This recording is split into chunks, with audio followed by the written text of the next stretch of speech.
Never had a Name chance. 1 year? In recent memory? They went 9-7 in 2007.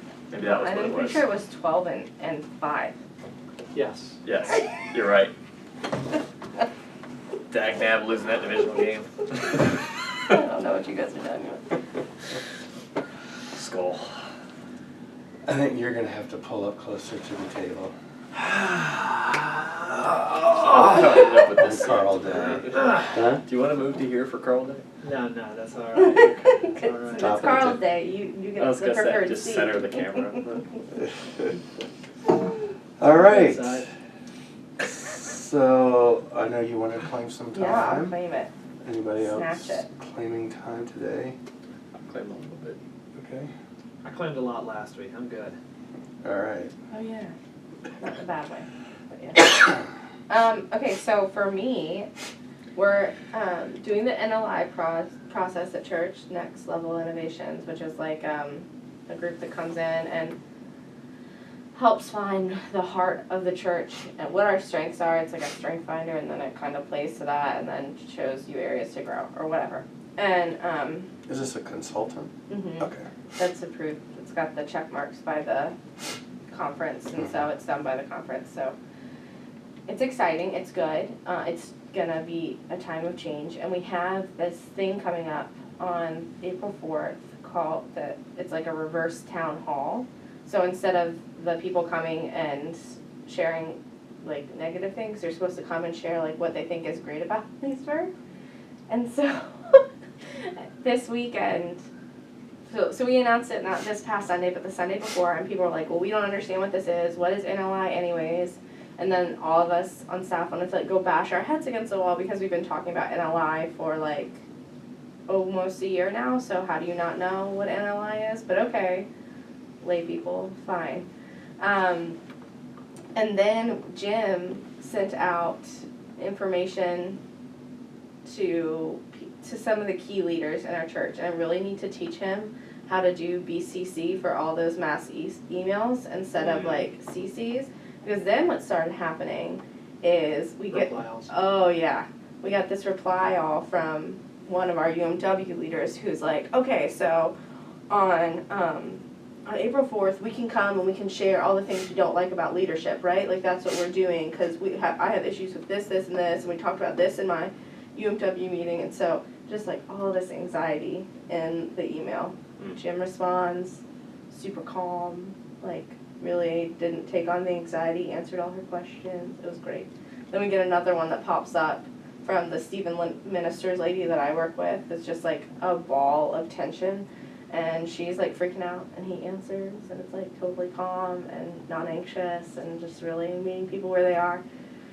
And so I texted him, and I was like, every time I get one of those emails through Jim, and I was like, it just makes me want to bang my head against the wall, but like, I'm really thank you for being a non-anxious presence. And he was like, oh, I'm really glad I'm coming off that way, like I'm feeling really tense.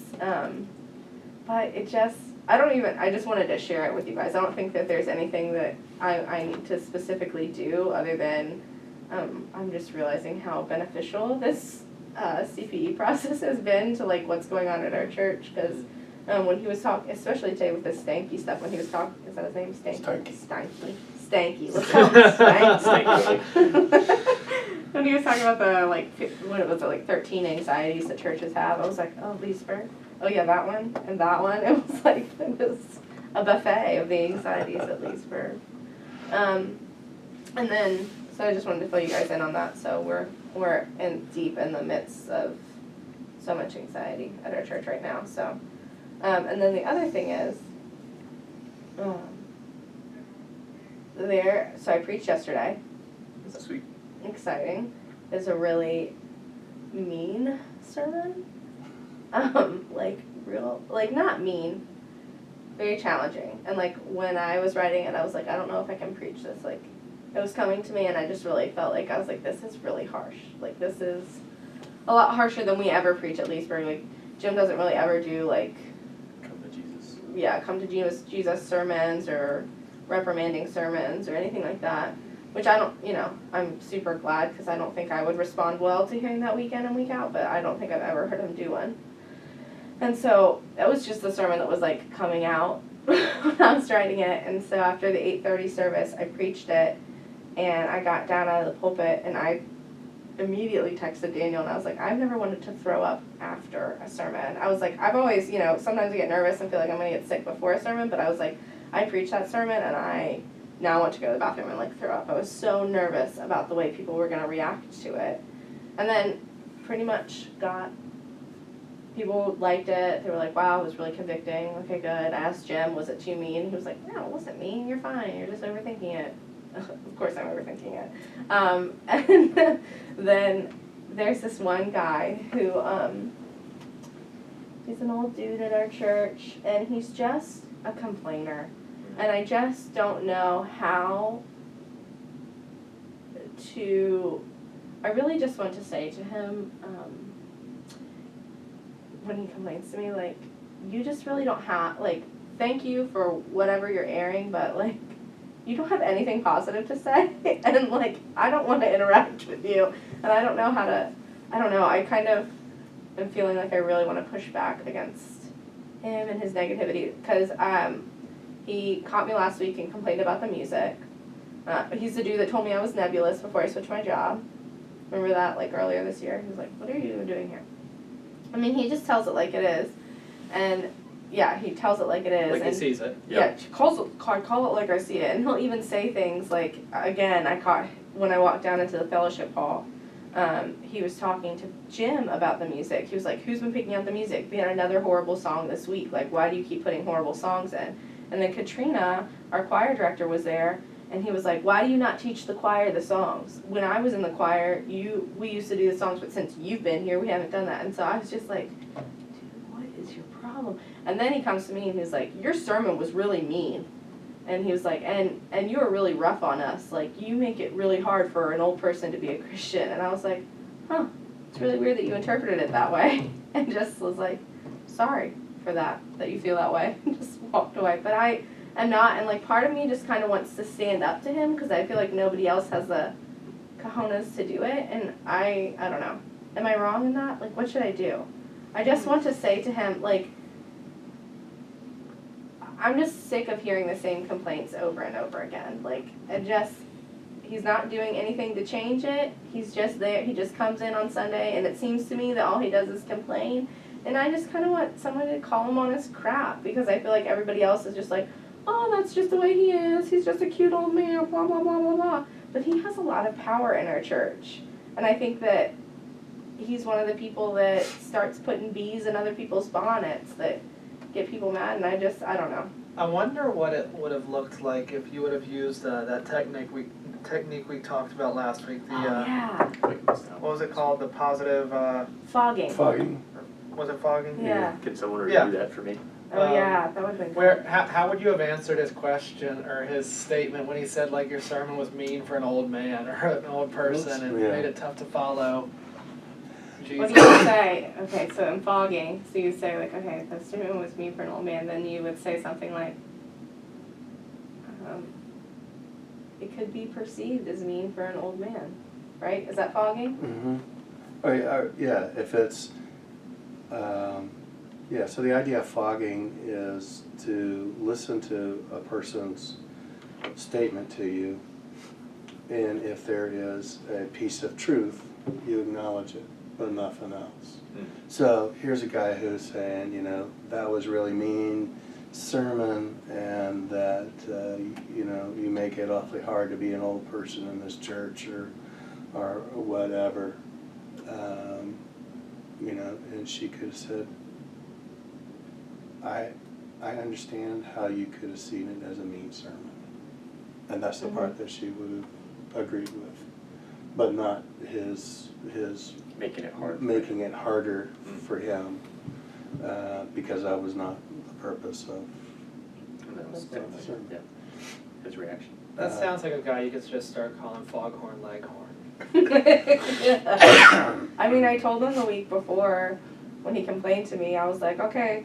And he was like, yeah, I know I complain a lot. And I was like, okay, well, I'll keep that in my back pocket until you complain next week. That's what I said. I'm just losing my patience how'd that with go, him.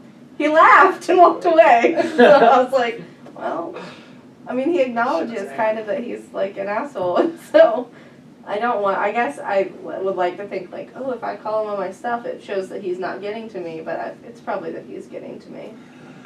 So- And I'm just annoyed by him. Here's the question. What is the likelihood, you think, that confronting him on his crap will Nothing, change him? because he's older. He's old, he's in his 80s, he's not gonna change. So I guess the thing, if I look at the little things that we do, the numbers help me out. Process reflection? In the process reflection, not that, in the verbatims, we say these are our guiding principles. Right. If I looked at my guiding principles would tell me to say like, he's made in the image of God, just love him, or avoid him in the fellowship hall afterwards, I mean. That too. Well, you know, I think that there is a way to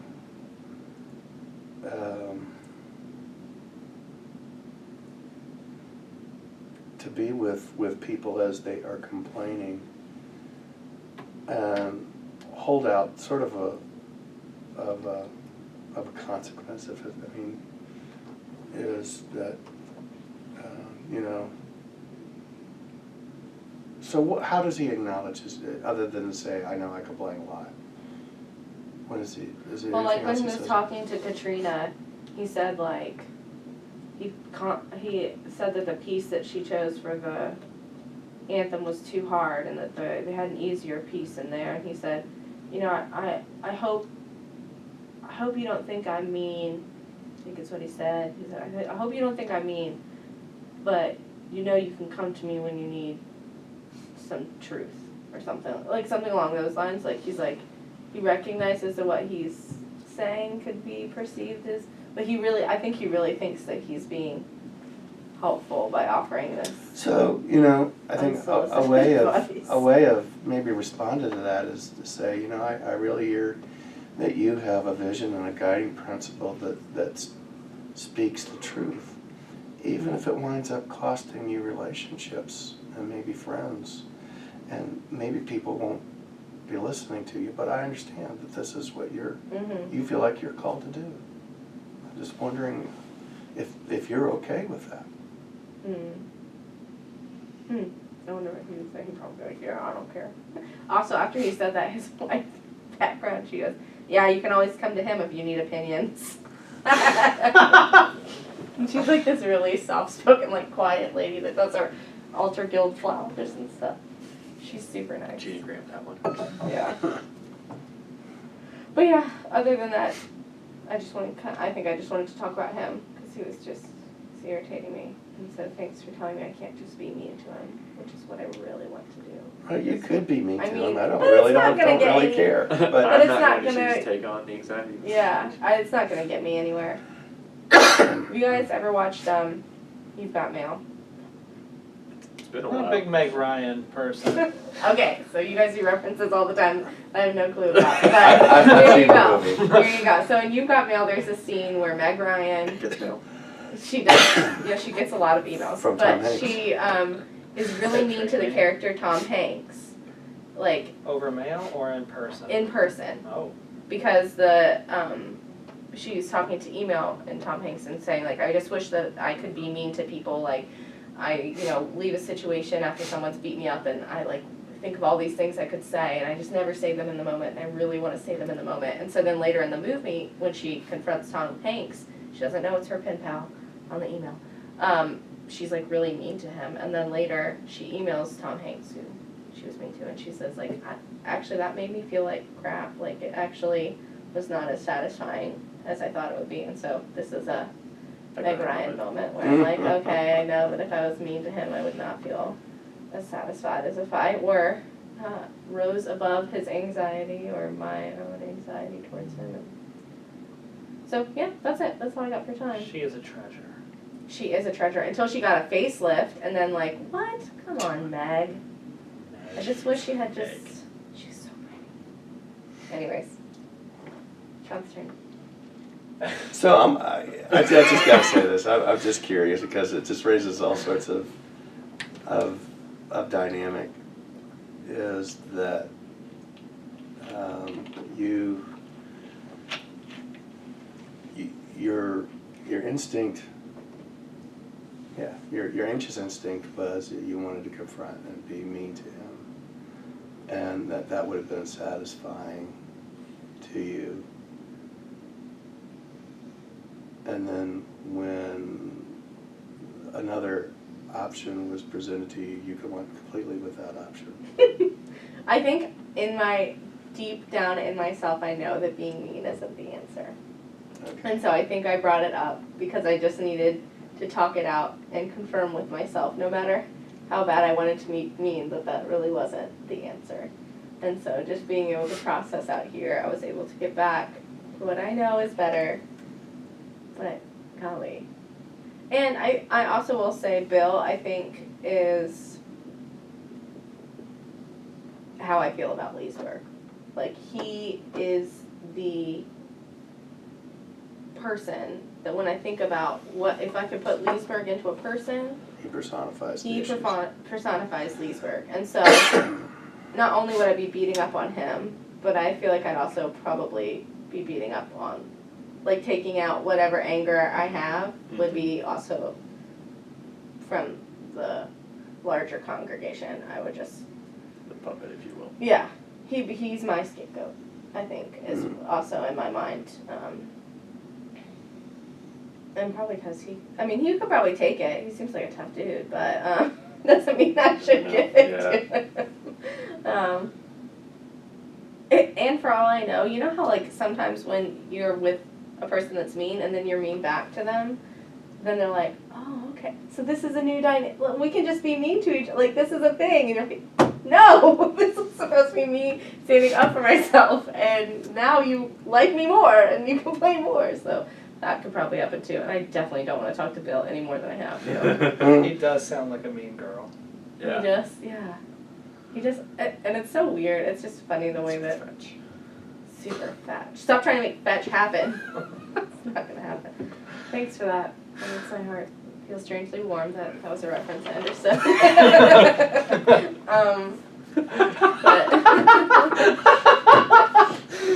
I don't get it at all. It's a Mean Girls Girls movie. Yeah, I've never seen it. It's It's good. a children's movie. Hey, that would be a really good Bowen That actually would via be bad. systems movie to watch. I think that's what you should do for the next CPE. Have Have them, girls. pick a movie and talk about the systems within the movie that they see at work and apply Like the it. Royal Tenenbaums. Yeah, oh my gosh, that would be so good to watch and do. Yes, I love that movie. You should do it. Or instead of notes. sermons. Okay, I'll write that down. Do it right now. My opinion matters so much. Anyways, I just billed you. I just built you. I just built you, Bill. I just billed you, Bill. I billed Harrison you. I sent you the bill, baby. That's it. That's all I got. Anybody else got? I'm trying to think of how to articulate it. Something I wrestled with in my last appointment before I left was feeling cynical about things. The community I was in struggled with being apathetic, struggled with finding direction on their own. The lead pastor that had been with them for my 2 years there was his 7th and 8th years with them. He had followed a bad relationship between pastor and church, and so had gotten them from broken to healing to having some sense of what they wanted to do. And they never seemed to quite make that next step. And I know that bothered the other pastor I worked with, and was frustrating for me too. And so as I dealt with that and dealt with their apathy, meaning my appointment was going to end because it was through a grant, I really wanted to come to a place where my prayer to God was like, just send me somewhere where that's not a thing, at least right away, or like not so severely. And that's definitely not a thing in Braddock Street.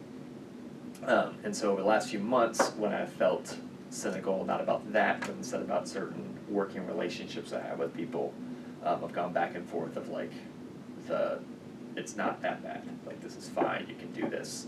And this is actually really annoying, and trying to find the right times to voice those feelings. And as you all know, because I've talked about it, usually erring on the side of not voicing them and trying to just tough it out and get over it. And so I was in that place this week of had the hearing last Monday, got to go to Richmond for 3 hours, so it was 5 hours of driving for a 3-hour meeting that Joanna had asked me to do because she could not do it for Colony 21. Like the day before I left, told me about how really I was just there to take notes, which is just a fun, ironic moment in my life to have that phrase be used again. But just being, I guess, frustrated with seeing the people I worked with the most putting their heads down and just bowling through things, and feeling like I don't feel like even if I said something right now they would hear it. And so wrestling with being annoyed about that, and like, why do I have to be the person who like does CPE and can tell that may be a thing, and then I'm overthinking.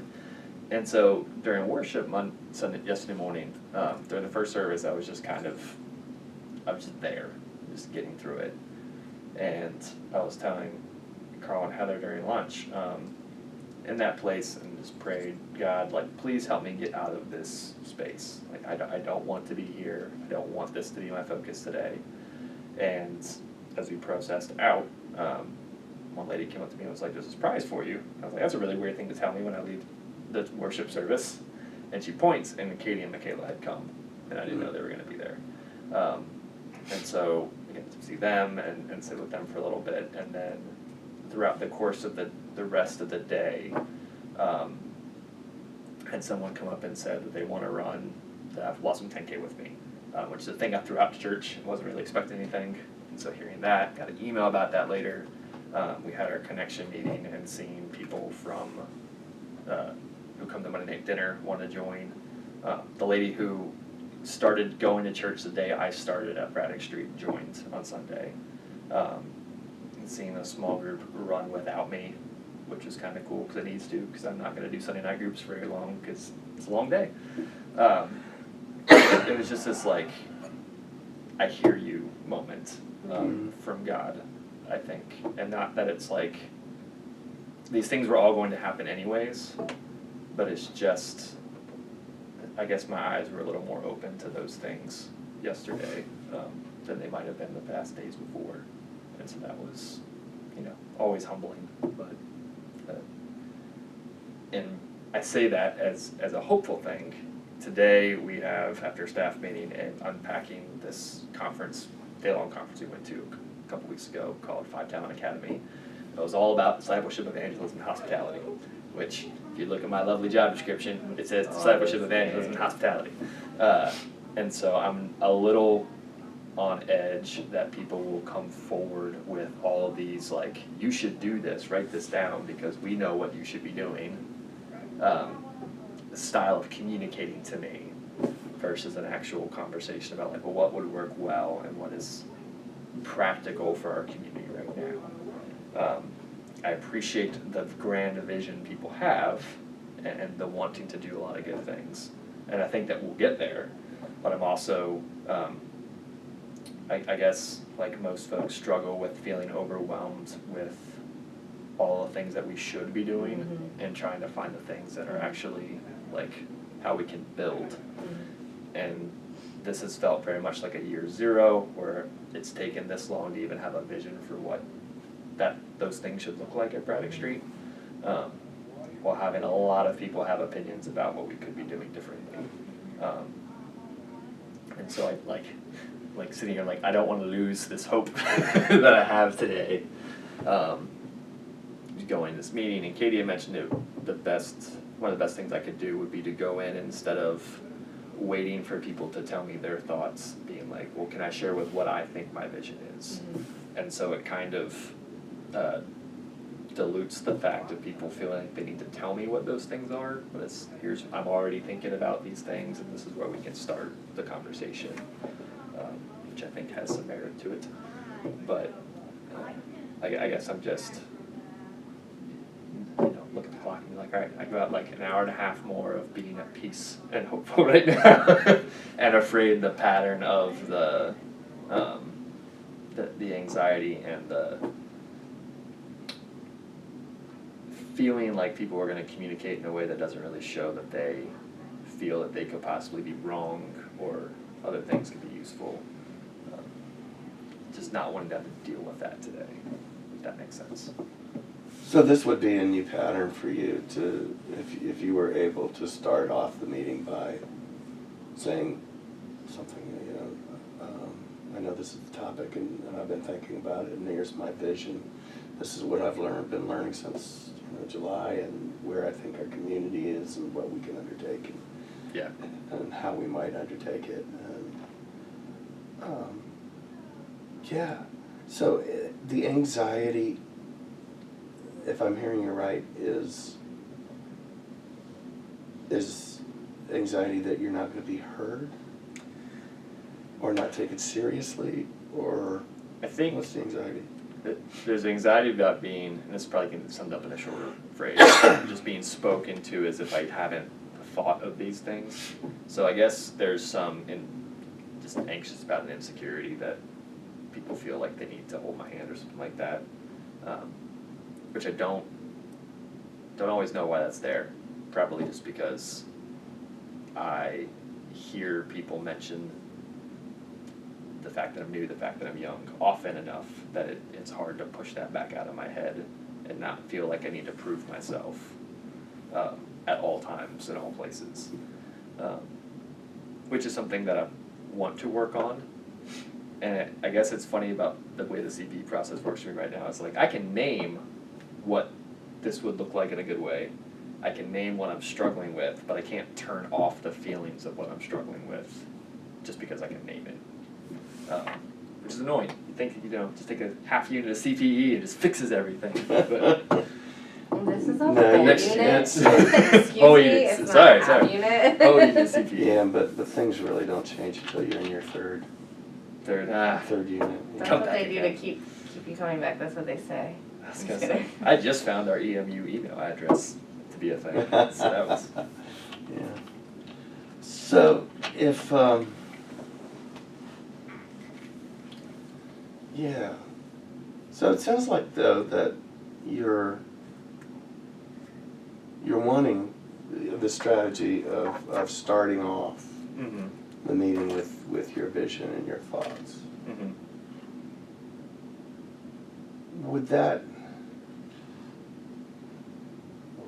Would starting that off that way reduce your insecurity? I mean, if you had that moment to do that, or do you see that as a response to your insecurity that you're doing that? Here's my thing. I'm a believer 95% of the time, I guess, that you fake it till you make it. Mm-hmm. Wesley said that too. Yeah. And I think that that's the beauty of life and learning and everything else, is that we get to try different things. We do not have to be, and you and I talked about this as a original, we do not have to be stuck in the same patterns over and over again, but it takes intentionality to get at it. And some of that is trying new things. Yeah. And new practices. And I think, hearing you say that, I think removed from the work environment, like just being here, I feel comfortable saying, like, you know, the past year has been overwhelming at times. There have been parts of it where it's been hard to feel like I was functioning in a way that's productive in any kind of way. You know, last couple weeks being an example of trying to balance home and work and everything. And that's not something I feel comfortable saying at work right now. And it means one of two things. One, that I get anxiety about it there for some reason.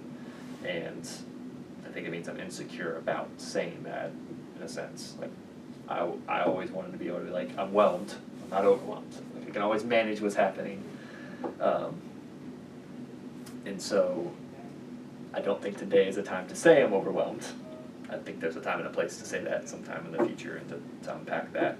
but I also feel like the personalities of the people I work with, I cannot, the change I can be would be saying that, but it would probably take a whole lot of preparation to be able to withstand the response to saying something like that, which would be, my guess is other folks wanting to overfunction to help with that. That's not what I want. So it's like you want to be in window pane 1, but you're afraid of the reaction if you open yourself up to, remember? Yep, Harry? yep, yep. To Harry window. Yeah. Joseph Harry. Joseph Harry's Joseph window. Harry's window. And so I know, hearing myself say that that is something I need to work towards being comfortable doing, because that's the part that I can control, and that would be changing the system and be different that way. I don't think I'm there right now to where I could hear that response and not respond to the response out of anxiety. So I think in the steps of like growing, I think leading off with things today is a good way to show like, yes, I care, and yes, and there's a decent chance that just doing that will kind of calm things down and be fine. And that would be a affirmation that it's a healthy thing to do. Or I could come up with these ideas and be told, well, they're all wrong, and here's what else I should do differently, and that would be a different way to respond. I mean, what would you, so if the hope is that you walk out of that meeting, well, okay, let me ask, what, you walk out of the meeting, what do you want, what's your hope that happened in the meeting? I think I guess what I was trying to say is like, this is a lot of stuff to process, it's going to take time. I can function in this, and I'm happy to do it, I'm happy to live into what we want our vision to be, because we're a team and we have to share the vision in some ways. And it's also what I'm going to do, like what I'm going to lead our community in doing, and not, like, I don't need to hand things off to do that. I don't think I have to say the second half unless it comes up. So, just let me repeat back to you what I'm hearing, and then you tell me if I'm right or wrong. So you wanna walk out of the meeting, you wanna still be happy and hopeful like you were on Sunday morning. Mm-hmm. You want your coworkers to have heard what your vision for your area of ministry is. Mm-hmm. You're willing to hear, you wanna hear their feedback, you wanna hear what they've heard. But you also wanna make it clear that while you're hearing what feedback they might have, that whatever feedback they give you, no matter if it comes in the form of you have to do this or you should do it, you want to make it clear that you'll take that into consideration. Their feedback is informing to me, but Right. it's not directing me. Yeah. Okay. Okay. Yeah. Okay. So, I mean, that's a really useful exercise to do. It sounds also like, and maybe there's a bit of excitement for you, I don't know, I don't want to put words in your head, but that this is really a leadership process that you can own. Mm-hmm. Yeah, and I want to do that. It's funny. I think part of the struggle